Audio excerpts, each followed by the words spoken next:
part 2 namin sa pag-swimming namin sa Ugtok. Pasensya naman mga mare. Hi guys! This is the day with me as a full-time affiliate content creator slash a dog mom and proud Gayana.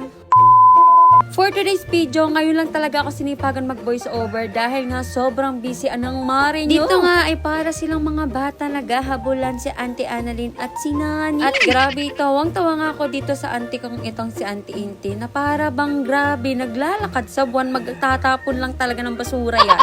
Grabe nga ang lalim ng iniisip. At sa mga oras na nga nito ay nagpe-prepare na nga sila ng paglulutuan ng pagkain ng pananghalian. Dahil nga dito nga naisip nila ay mag-overnight kami dito sa Ugtok. Alam mo, dahil first time ko, sobrang excited talaga ang mare nyo. At grabe, first time ko lang nga makakita ng gantong view mga mare na napabilog talaga siya, na pinapalibutan talaga yung araw na mga ulap. Grabe, parang halo siya, ganon. At may nadiscover na nga naman ton si Ekang, nag-aaling-aling nga sa kanyang ninang dyan. Siyempre, big shout out sa pinsan ko na si Daday na nagpasiming talaga sa aming pamilya. Grabe, sobrang happy namin dahil nga nagsama-sama na naman ang magkakapatid na Iskanilla. At grabe, napakaganda talaga ng tanawin dito sa Ugtok Point or dito sa Sabuon Island. Kaya naman talaga marirecommend ko din talaga sa inyo tong isla na to. Pumunta kayo dito sa may Halabang Baybay kung naghahanap kayo ng may CR. And syempre may kuryente din dito kapag gabi. At sayang nga nilang at hindi kompleto yung magkakapatid dito sa spot na to. Nasabi ko nga mag-picture-picture sila sama-sama. Kaya naman talaga pinagbibidyohan ko na lang. At grabe, napakasarap din tong macaroni salad ni Daday. Grabe, nakaubos talaga ko ng isang bangko dyan. Grabe nga tong si Mama, I'm for the reels na naman ang video bago kumain.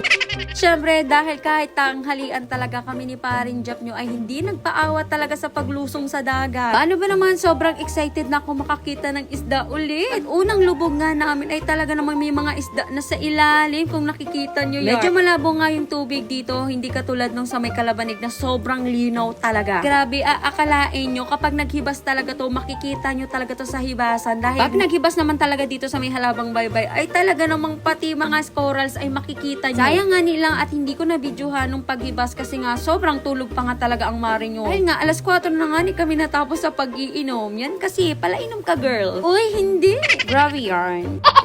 O, diba? Grabe, sobrang daming mga isda. Nakakatuwa talaga. Buti na lang talaga dala ko yung tripod ko para naman talaga natututok ko yung camera sa mga isda katulad nito. O, diba? Nakakatuwa. Kaya naman talaga pagpupunta din kayo sa mga katulad nitong dagat na ko, dapat meron kayong mga swimming goggles. Sa sobrang dami nga ng isda, parang gusto ko na sila kunin lahat. Uy, hindi.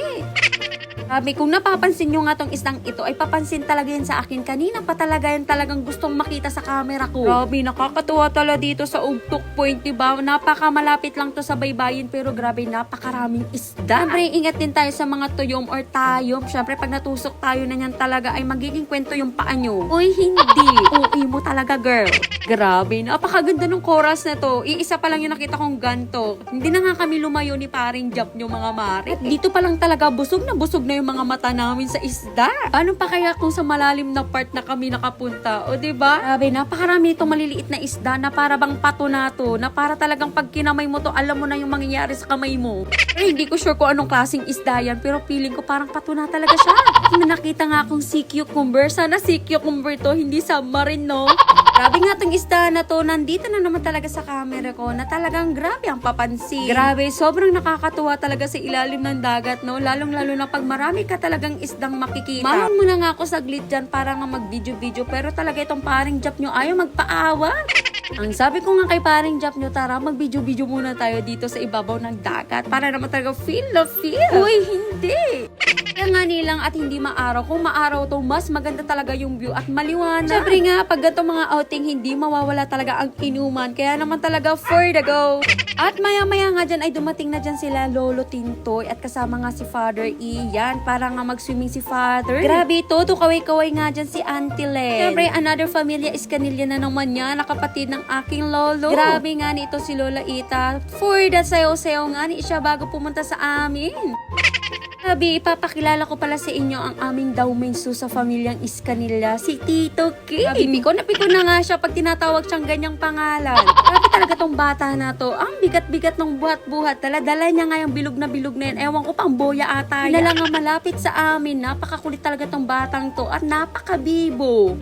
And syempre, nakalatag na yung inuman. Kaya naman, ready na kami magtoma-toma dyan. Kaya nag-uusap-usap na nga ang magpipinsan at ang mga tita. And syempre, ang dami na naman nasirang buhay. Dahil nga sa maritesan.